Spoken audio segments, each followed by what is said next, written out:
Sorry if I seem a little bit distracted today. Headache, pain, you know how it is.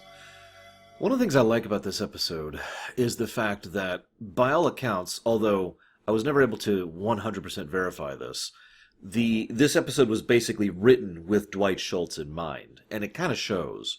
Because the episode demands that the character, whatever actor plays Barclay, effectively plays 3 different roles throughout the course of the episode. And it does and of course Dwight Schultz has that kind of range. It's something he's very good at, the ability to present himself in a completely different way one moment and then the next. It's probably also worth noting that I am an absolutely huge Dwight Schultz fan, so anytime I see him, I'm like, yeah! It's also probably time to admit something. Some of my long-term viewers probably already know this, but Barclay is actually my favorite character in Star Trek. Yes, really. The whole thing, and across all of Star Trek. Now, there's several other characters towards the top there, and I certainly enjoy many, many characters in Star Trek, but Barclay always rises to the top of that list for me. And I think at least part of that is because of Schultz's performance. And by at least part of, I mean at least most of. Because the man's amazing. But what I also find amusing is Barclay, that is to say Dwight Schultz, was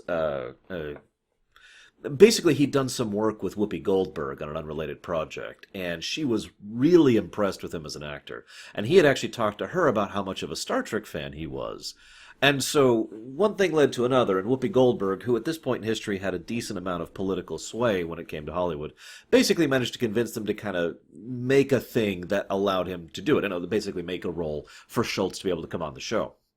Now, originally, this was intended to be a one-off, just a quick guest star slot, just like so many other guest stars we've had across Star Trek, and will continue to have in the future.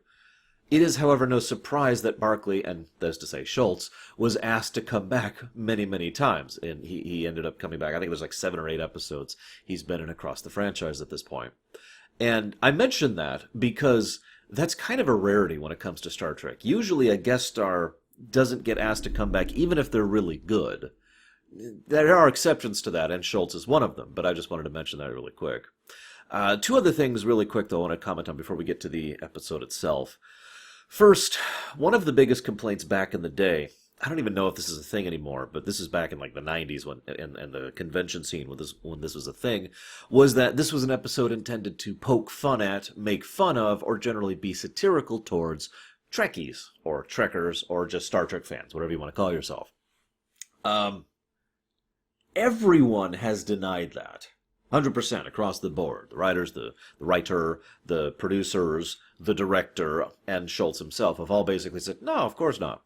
And I've been thinking about that over the years because for such universal deniance, that's not a word, is it? For such universal denial, I find myself willing to give them the benefit of the doubt that it probably was not intended as such a thing.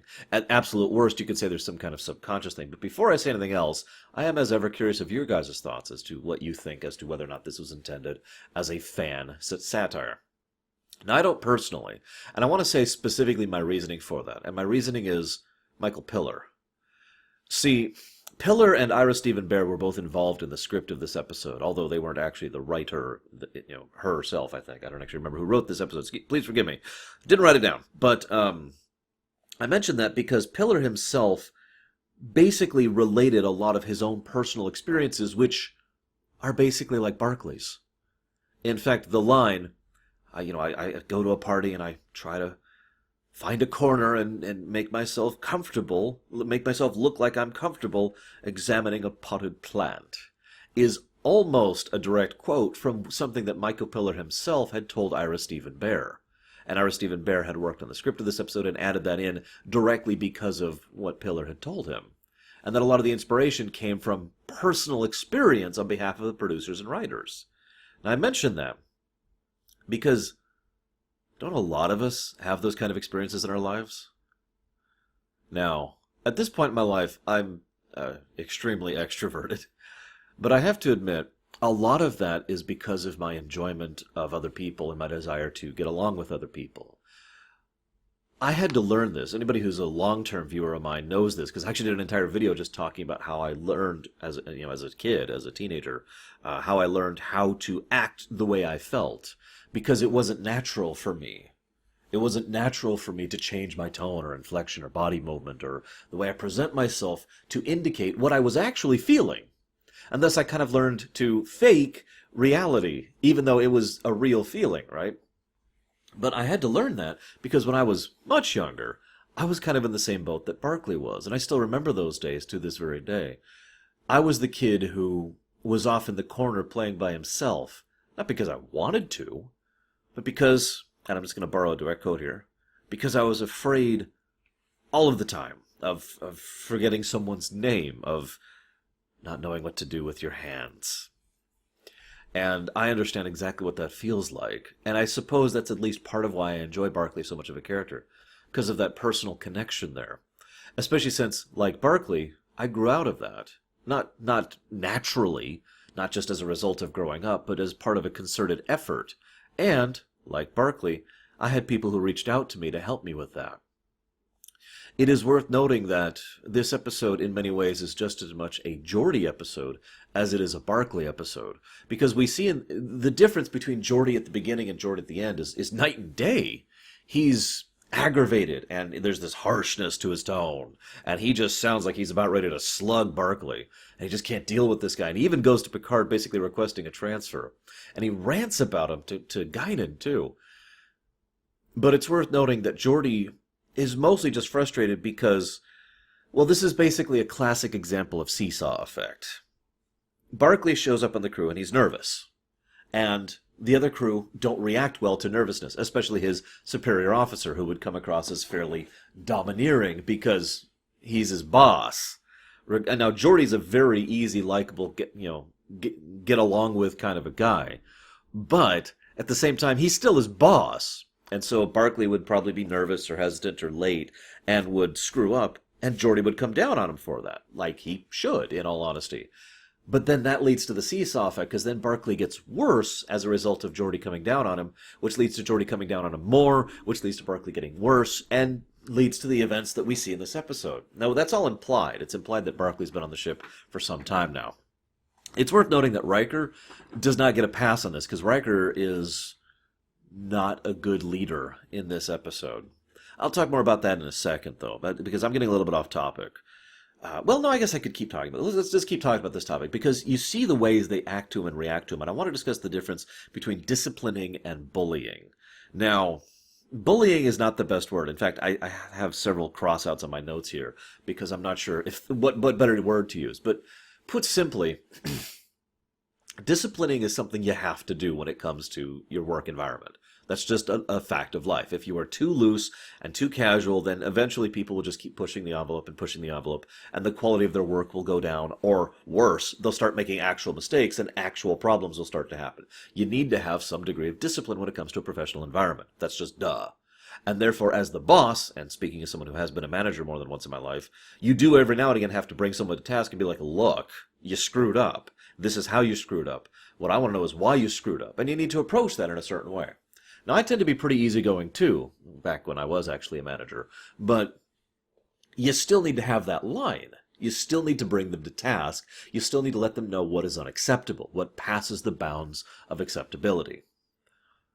But this is how the seesaw effect kind of comes into play, because we see Geordi is, frankly, rude and abrasive to Barclay. Utterly ununderstanding, utterly unsympathetic, utterly unhelpful. And basically making things worse across the board. There's this bit where Barclay is uncertain about the thing, and it's falling apart, and Geordi's just staring at him. And then funny, Geordi's just like, and you could just see the glare underneath the visor there. And Barclay's like, okay, I'll go and deal with this. It's worth noting, of course, and we only know this with the advantage of hindsight, that this was a problem that had nothing to do with Barclay. That he, in fact, was completely in the right. This was the beginning of the problem with the leak and the febrium, or whatever it was. But then we get to Riker, who grabs him by the arm in the worst place right here, and says, "I'm tired of seeing your name on report, Mr. Barclay." And it just comes down shakong. Now, I'm not saying that kind of approach is always bad, but you can kind of see how that approach was not correct in this circumstance. Anyone with a brain would notice how nervous and unsettled Barclay is. I mean, God's sakes, the man is wearing it everywhere. The way he talks, his facial expressions, his body language, all over the place. You can tell the man is immensely uncomfortable. And yet, as we get some backstory, this man is frankly brilliant. In fact, as we will learn throughout the course of the series, Barclay is arguably one of the better engineers Starfleet has had in this particular point in history. He certainly earned his chops over on Voyager, if nothing else. So, it's not like this man isn't talented. It's not like he isn't smart. It's just that he doesn't fit in. Now, I talked about this on a stream recently. Someone mentioned, what character did you like on Star Trek Discovery? And I said without hesitation, the guy whose name I can't think of. God damn it. The guy played by Jason Isaacs. Damn it, I'm going to have to look it up now. Star Trek Discovery Captain. No, the other captain. God damn it. Lorca. Gabriel Lorca. There we go. I mentioned this recently on stream. I said Lorca was my favorite character by far. And it wasn't just because of Jason Isaacs, although that did certainly help because he's a great actor. But it was because Lorca didn't fit in. And there's something enjoyable to me about that, especially in Star Trek. As much as I enjoy all the many characters of Star Trek, and as much as I enjoy the overall approach to the Starfleet and the way people interact with each other and blah, blah, blah, in general, most of the characters all fit in. Most of them have all... I don't want to call them homogenized, because that's a huge insult, first of all. But you could group them into the same clique, basically, right? You could see all of them just kind of fitting into that same social categorization. It is very rare we meet characters who don't fit into that particular clique. And it's worth noting that most of those characters tend to be among my favorites across the franchise. So, like Shran over in Enterprise is a great example of that. He is someone who didn't fit with the clique, but was going to become a regular cast member. I still wish we'd gotten Season 5 of Enterprise. But anyways, that's off topic. Seven arguably counted as this, and depending on how well she's being written in any given episode. Neelix actually fit in surprisingly well, which I always found hysterical. But by contrast, Tom usually had a little bit more problems fitting in, and he's another of my favorites over there. You get the point. I can also mention Quark and Odo and other examples, but you get the idea. Barclay is someone who doesn't fit in because he just doesn't quite click the same way as the others, pun intended. Now, what I love most about that is that this is the kind of character, this is the kind of person who should be approached very carefully and precisely. And as we see throughout the course of the episode, when Geordi makes an honest-to-God effort to reach out to the person, not to the officer, but to the person, he does connect with him. In fact, he connects with him fairly quickly and fairly easily. And Barclay even responds positively. There's a wonderful scene later on where Barclay says, those characters I create on that holodeck are more real to me than the people out here, with the possible exception of you, Commander. Now that's important, because that right there is effectively the predominant theme of the entire episode. It's the theme about Barclay, it's a theme about Geordi, it's a theme about the holodeck in general, and it's a theme about the crisis of the week. And that connecting theme is the difference between the surface and the and under the hood depth. In other words, you could look at something and say, oh, that's a ball, but then you cut it open and it's actually a cake filled with chocolate. It's like, aha, there's more. It's basically greater than skin deep. There's more underneath the skin, that kind of an idea. So it actually aggravates me a great deal how much Riker and Geordi, for an unknown period of time, because we don't know how long it's been since Barclay came on board the ship, just don't seem to get that and treat him like the nervous guy. And of course, it's worth noting that Barclay does the same in return. Barclay treats them as the domineering, commander. In fact, Barclay even sheepishly admits that he was doing this to Geordi, that Geordi is the one who started his particular trips to the holodeck in order to deal with this. It's worth noting as well, to be blunt, that the only commanding officers who treat Barclay with any kind of decency or respect before the episode has reached its conclusion, before Geordi has really reached out to the man, are Data, who's incapable of being anything other than respectful, and Picard, who goes out of his way to try and take care of one of his crew. Now that's important too for something that'll come up later, but we'll get to that in just a second. I'm sorry, my throat is killing me. My point being, as the episode shows, if either Riker or Geordi or anyone else really had taken a more hands-on, actual personal approach to the personnel problem of Barclay, this wouldn't have been a problem. And I kind of enjoy that. Not the fact that, that they screwed up, but the fact that it makes perfect sense that they would. Because everyone else just kind of fits in. I mean, we're on the Enterprise. You just sort of expect everyone to keep up. And why aren't you keeping up? Barclay, what's wrong with you? Right? And of course, it's all perfectly understandable from Barclay's perspective, too. Let's, actually, before I move forward, I want to mention one other thing. So there's the broccoli thing. Poor broccoli. Now, Riker actually flat out calls him broccoli to Picard, which is amazingly disrespectful. And Picard says something that is accurate and wonderful. Let's get, it kind of cut on from Wesley Crusher.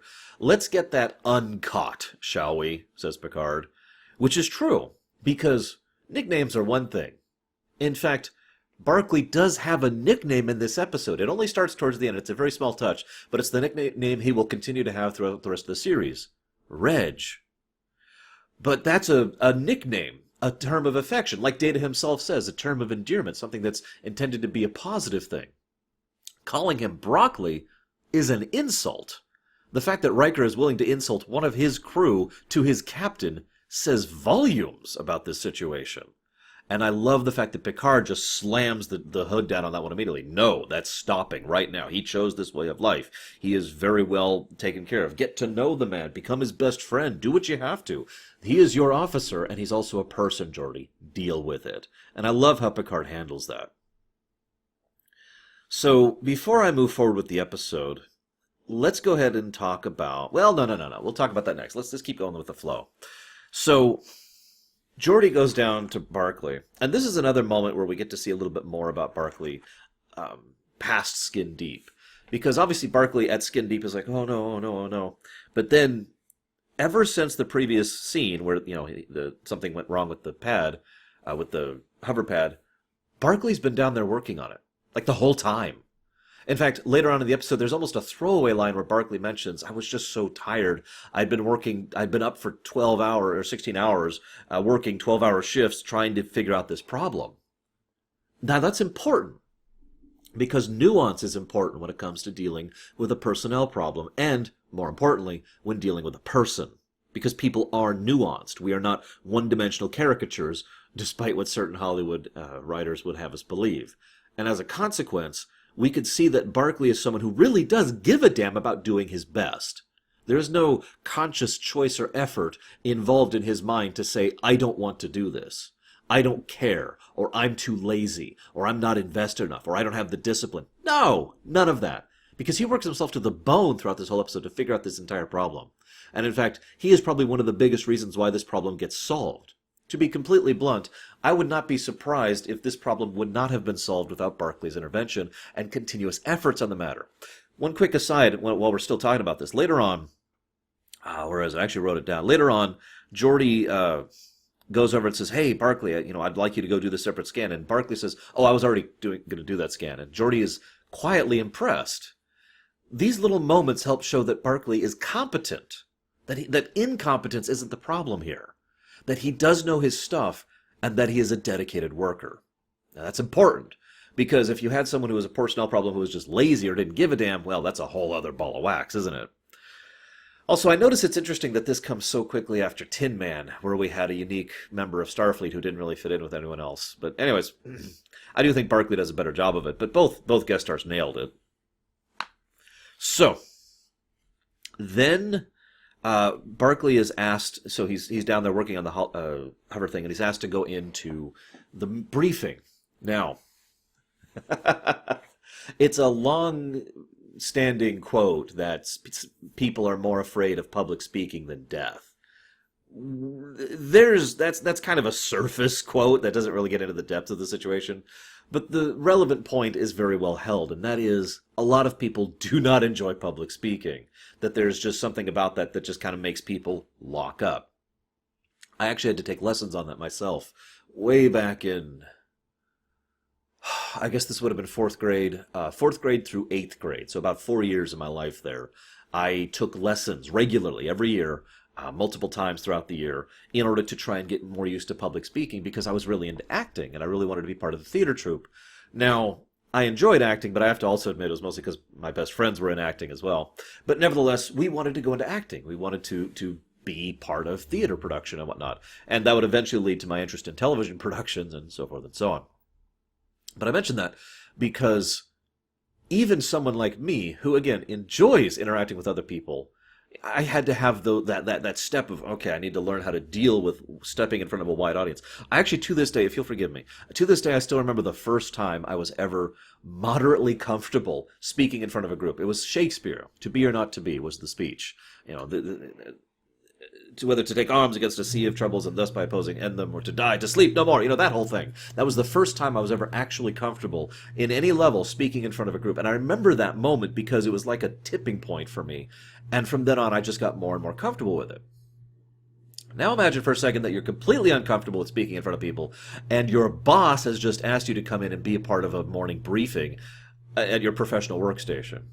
Then your boss makes the effort to call you out several times. Now, not in a bad way. What Geordi does is actually correct. He basically pokes Barclay. He's like, hey, you know, you had a few thoughts on that. You want to share those? And then, I love Dwight Schultz. Oh my God. He just totally unprepared for speaking in front of the group. It's awesome. I have no shame in admitting that I gave a few squeals of delight at how adorable Barclay was in this episode. Hands up if anybody else finds Barclay just absolutely adorable in this episode. Your heart just goes out to the guy, right? Anywho, so then Wesley is kind of a dick to him, but at the same time, I always thought that Wesley was just being rude to him. On repeat viewing, and I watched the scene twice, I don't think that's the case, because the problem is Wesley's treating him like he would any other member of the crew, like someone who fits in with the clique. If Wesley had just been talking to Geordi and saying, oh, well, that won't work, this thing or that, and then Geordi would say, you're right, but I would go in this thing, because Geordi would just immediately respond to it. Wesley doesn't really shut him down in the strictest sense, he just treats him like he does anyone else. And that's the problem, because Barclay isn't like anyone else. I will also give Wesley credit, because later in the episode he admits his flaw. Geordi is like, I'm just trying to pull him out, and then Wesley realizes, and I'm the one who shut him down. He actually acknowledges his mistake there. So, I mean, I'm not particularly a Wesley hater anyways, but I actually thought it was nice that they acknowledged that. The reason...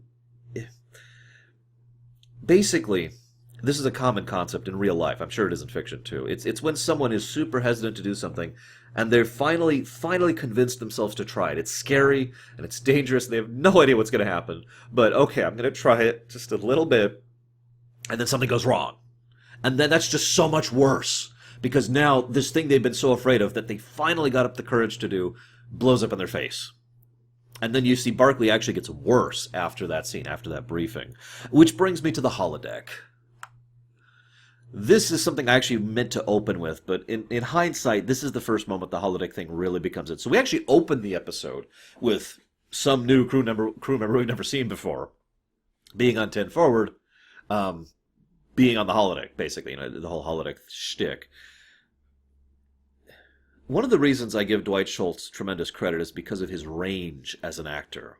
It's one thing to be able to act very well, but it's another thing and a much more difficult thing to be able to act very well in completely different ways from each other. Oh God, there's another actor I can't think of. He played the Mandarin in Iron Man 3. I can't think of his name, but he's another example of an actor who has great range. Because and those kind of actors are always super valuable because you can give them roles where they have to portray completely different things from each other, like Dwight Schultz does here. The way he acts in the holodeck is completely different than the way he acts off of it. And there's a third way he acts, too, towards the end of the episode when he's reached a more moderate perspective with himself and with those around him. But I mention that because it makes perfect sense that he's so calm and confident in the holodeck. Why wouldn't he be? There's no fear there. If he screws up, no one's going to point and laugh or make fun of him. If he forgets someone's name, if he doesn't know how to deal with someone, he could just pause the program or rewind it, right? The stakes are completely different for him, and thus all of that fear goes away, all that social anxiety goes away. After all, he also understands that these are not people, that these are characters, and characters that he controls basically absolutely. So, it makes perfect sense that he would do that. Now, There's also something I want to talk about, and that's holodeck addiction, or holo addiction if you prefer. Now, this is something that would become part of Barclay's story arc in the future, but this is really, this is the beginning of Barclay as a character arc, and if I could be so bold, I don't think I would call Barclay addicted to the holodeck in this episode. Now, I want to explain my reasoning on that one. Controversial opinion time. Well, obviously there is a difference between a psychological addiction and a chemical addiction, and obviously anyone can get psychologically addicted to anything with enough repetition and work, basically. I have to say that I don't really buy into the idea that, he plays video games a few hours every day. He's addicted to video games. I feel like that's just doing a disservice to the concept of actual psychological addiction, which is a real thing and a real problem. But I don't think, as portrayed, that Barclay has actual holo addiction. I believe I talked about this over on Voyager, but it's been like 4 years since I recorded those episodes, so please forgive me if I'm repeating myself. But I especially don't think he does in this episode. He goes to the holodeck to vent, to blow off steam, and he even admits that this whole thing started on this ship with one person, Geordi, that he went to the holodeck to vent at Geordi, that he just couldn't say anything to his face. How many times in your life have you had a situation where you wanted to say something to someone, probably something angry, and you restrained yourself? And then later on, in private, in the shower, and when you're working in the garage, or when you're trying to get to sleep, or when you're off driving, with the windows rolled up, how many times have you said what you wanted to say to that person? Just to vent, just to get it out there. So it's no longer bottled up and bothering you and just sitting there as an unresolved note in your brain, right? So what he does here makes perfect sense. And remember, seesaw effect. This just kind of keeps getting worse and worse as time goes on. Because he gets worse, so they get worse, so he gets worse. So of course he starts adding more characters to the holodeck in order to deal with things. All of this is perfectly understandable and a perfectly understandable escapism. In fact, LaForge himself puts it very bluntly. I don't care. In fact, I think I wrote it down. I don't remember where I wrote it down. Oh, here it is. Yeah, no, I did. What you do on the holodeck is up to you so long as it doesn't interfere with your job, as long as it doesn't interfere with real life. That's cool. The only time he comes close to something that might be called holo addiction is when he goes on there. He was supposed to be part of a morning briefing thing, and they all go and they charge on. And it's like, okay, where the hell are you, Barclay? And that's when Troy and Riker and Geordi barge into the holodeck and see the Greek Shakespearean whatever the hell play thing that he had designed for himself. Now, first of all, before I go any further, God damn it, these shows really have a problem with privacy on the holodeck, don't they? I know I've mentioned this before, and I know I'll mention this again, but Jesus Christ, they just walk right on board. But the thing I really wanted to bring up, aside from the next thing, which I'll talk about next, is that he goes to this holodeck. Remember, the whole point of the holodeck is a form of escapism. Oh God, I can't deal with this, I need to go to the holodeck. And each time he does so in this episode, not counting the very first time, it is in direct response to something that happened in real life. In this case, the time where they finally go after him and nail him is right after an absolutely humiliating event. Now, he's had problems with Geordi, but Geordi started reaching out to him. But he has had problems with Riker. And now, probably for the first time, or at the very least, one of the first times for real, he's actually having to deal with and brief the captain himself, who is Jean-Luc Picard. Now, Picard is a pretty amiable kind of guy when it comes to his leadership style. He has that, light touch, fatherly approach to command, and this is something we'll see more of throughout the course of the show. But he's still Jean-Luc Picard, a literal legend, and someone who is a very intimidating figure, even if he's not trying to be. The way Barclay just... And so he's up there, and... God, I love Dwight Schultz. He's doing this. I'm holding my hands up so you can see, but his hands are actually down like this, and it's just kind of in the background. You only really notice if you're paying attention, but his head's kind of lowered, and you can just see him... I'm sorry, I'm doing it down here. You just kind of see him, and he's like gripping his sleeve and kind of flexing his hand as he's got his hand down. He's just trying really hard to hold it together because he's on the bridge. And there's Riker right there, and Geordi's right there, but it's okay. And then Data, who doesn't understand any of this and is just being Data, says, actually, this is Barclay's idea. And there's like a solid second before he realizes what's just happened. His head jerks to pick. No, no, no. It was it. I mean, it wasn't me. I didn't.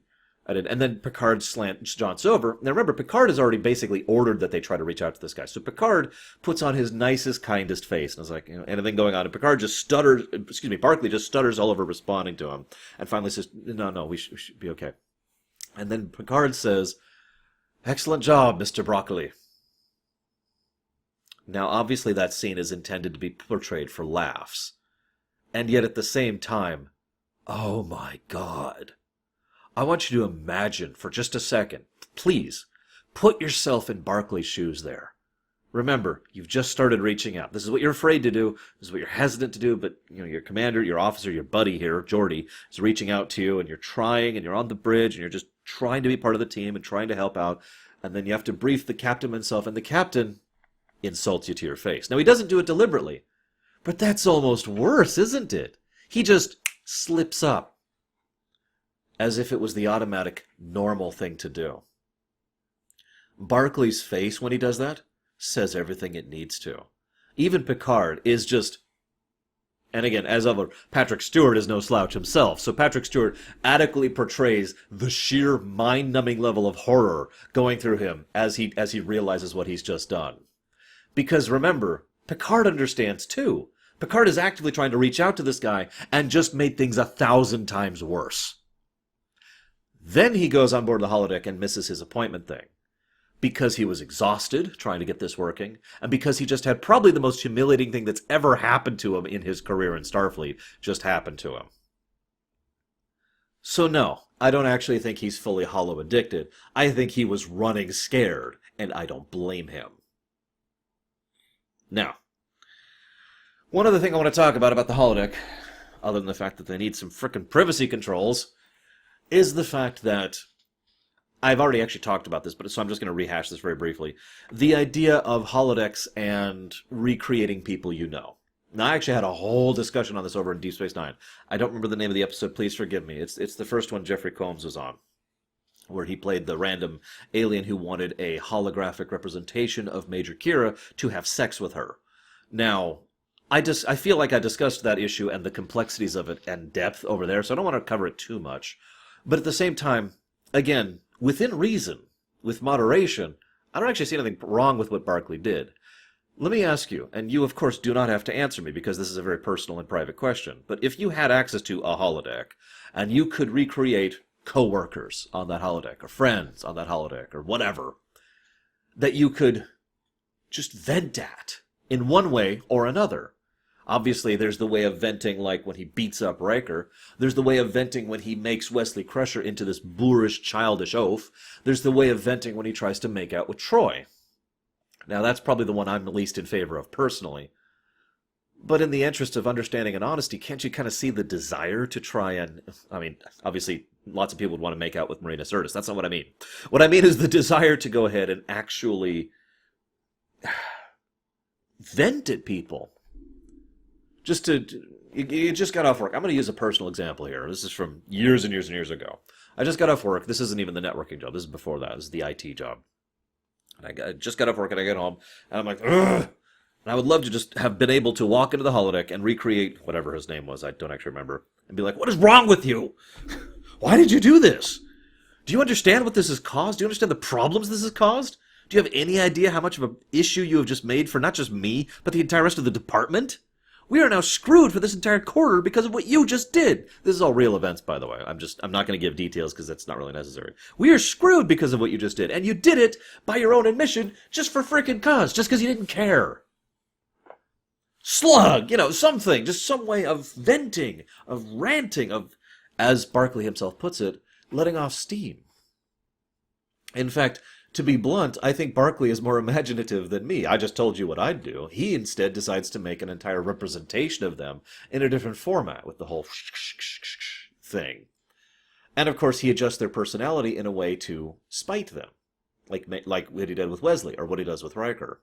It's worth noting that he does the least to Data and Geordi, which I do find interesting and an insight into his personality and the way he feels about both characters.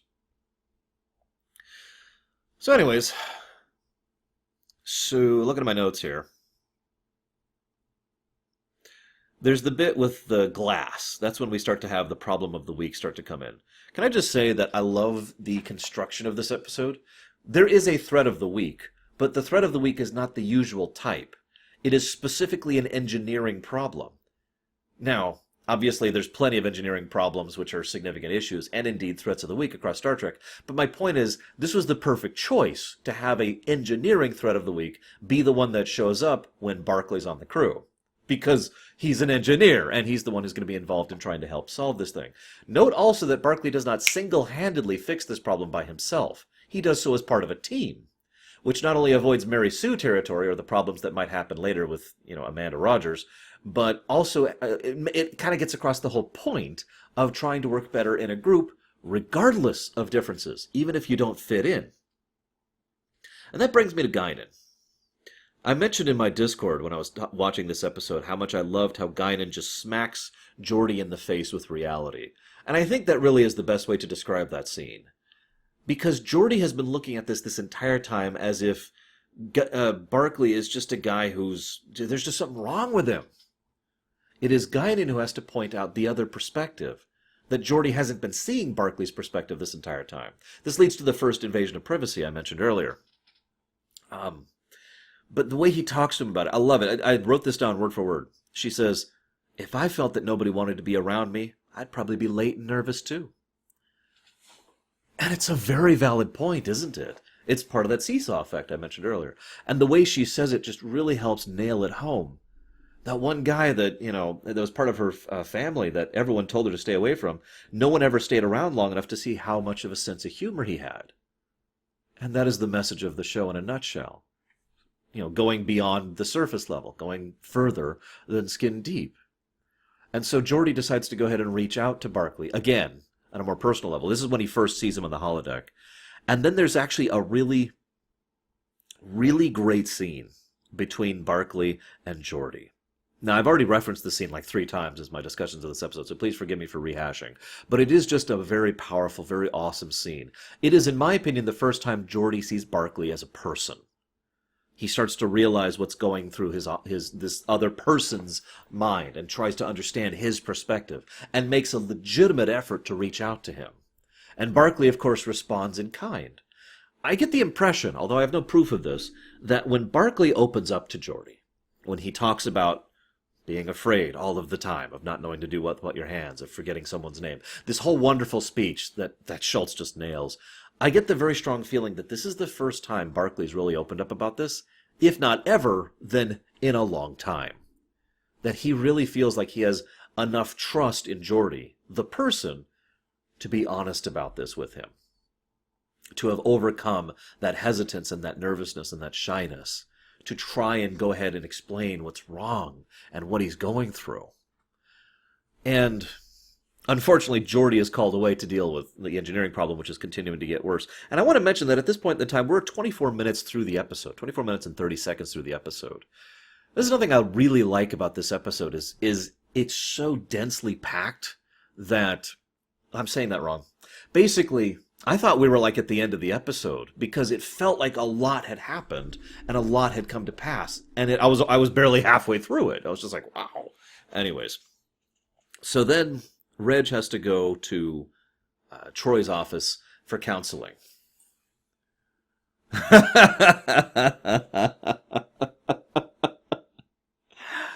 Oh, this is a woman who he has basically fantasized about making out with, since he's done that on the holodeck more than once. I sometimes wonder what Marina Sirtis thought of this, because the actual actress was actually kissing Dwight Schultz. I just wonder what was going through her head throughout all this. But anyway, so we see her try to reach out to Reg and try to make this work with him, and she basically does it with all the right intentions in completely the wrong way. Now, this makes sense to me again. I hate to say that, but it's because Troy is probably too used to dealing with the norm, is what normal people's problem. She just looks at this like Reg just needs to relax. Now, Reg is amazingly uncomfortable there and can't even bring himself to be open or honest with everything that's going on about it. And so instead she tries to say, okay, you're intimidated by me. That's understandable. We'll try to make you relax. And then he just completely flips out. He can barely even deal with this anymore. What I love most, little details, is Schultz.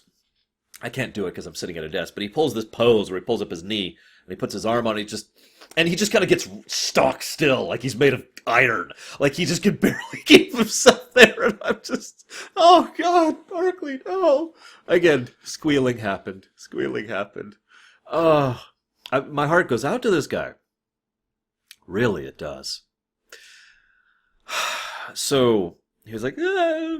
So then, they violate his privacy again. They all find out about him, blah, blah, blah.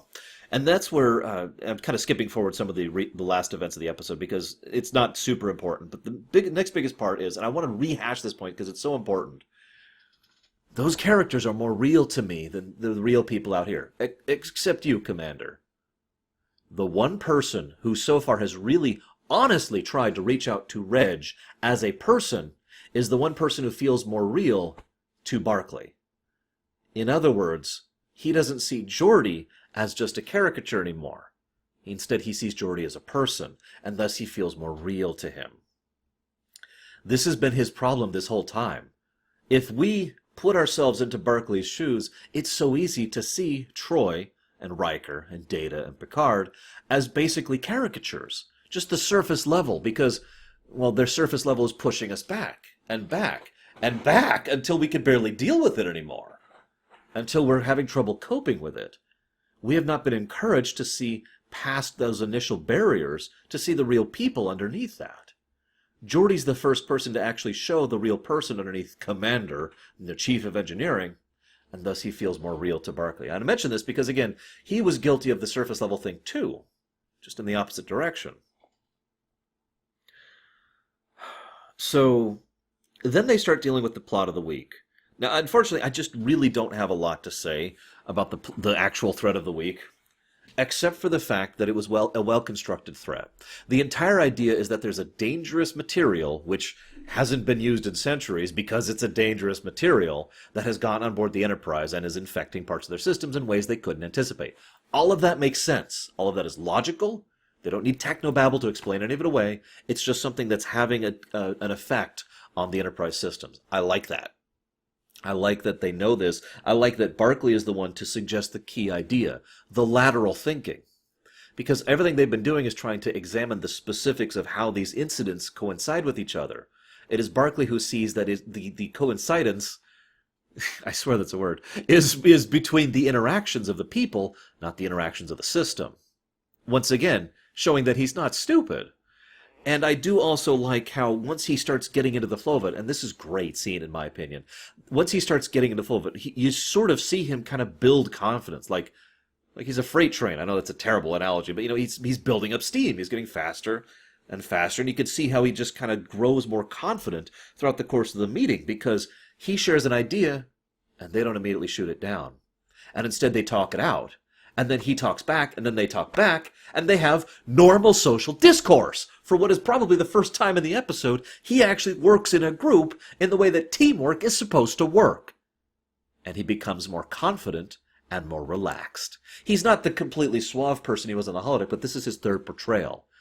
Barclay, who has grown enough self-confidence to be able to say, this is what we should do.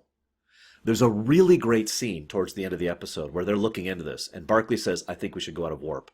And Geordi, without hesitation, says, Captain, recommend we go to Impulse right now. I liked that. Because, once again, throughout the whole episode, Barclay has been showing his chops, his intellect, and his ability to think around and through the situation. And this shows how much trust Geordi has in the expertise and competency of the person he started getting to know. And then they try to go to Impulse, and they can't, because Barclay was right. They're in a very serious and threatening situation here. They're just a little bit too late to deal with it. And then they figure out the problem, and they deduce it, and they have the little meeting, and they go down, and they scan for it, and they figured it out, and they flush the thing, and everything's cool. I don't have much to say about all of it, although I always find it funny. Every time I watch this episode, they've got like 5 minutes until the ship shakes itself to shreds at warp. They'll be finding pieces of it for light years. And they're just kind of sauntering down the corridor. I would be sprinting at this point. I know that's harder to film, but god damn it. Anyways. But I do want to say a couple other things about the finale of this episode. First of all, I like the engineering meetings. I know that sounds strange, but it's strange because they almost never happen. In general, if there's an engineering problem or a science-y problem, Data, Geordi, or Data and Geordi solve it. Sometimes Wesley's involved, but otherwise it's basically just the big guys. I actually enjoy the idea of Geordi pulling together a group of his senior staff, of his senior officers, and saying, hey, let's fix this. Something about that appeals to me so much that I've actually had story ideas bouncing around in my head for years about basically just doing engineering episodes, where it's all about that staff and how, like, further developing it, making each person, one of the heads of a particular department. Because obviously engineering itself is actually a catch-all term. It applies to many different areas. So have an expert in transporter control, or have an expert in warp control fluid, or have an expert in the power, or have an expert in the impulse. I like that idea of all of them combining their resources and working together to make the problem solved. I just enjoy that, and I wanted to comment on that really quickly. Then finally, of course, Barclay decides to go ahead and, leave the holodeck forever. He'll never be back. It's a nice bait and switch. Because initially the implication is that he has decided to quit the Enterprise. But then it's no, he's decided to quit his fake Enterprise. And he actually orders the deletion of all, except for one, of his programs. I like that. Because it shows that it shows that he has decided that there's enough worth investing in the real world, that he does not need the holodeck anymore. He can still have it. He can still play around with the holodeck and do whatever. But he no longer requires it as a crutch. In other words, he has had a character arc, and I enjoy that. I hope you've enjoyed this episode as much as I did. I'm going to go get some Dayquil. Holy crap, my throat is killing me. I'll be seeing you guys next time.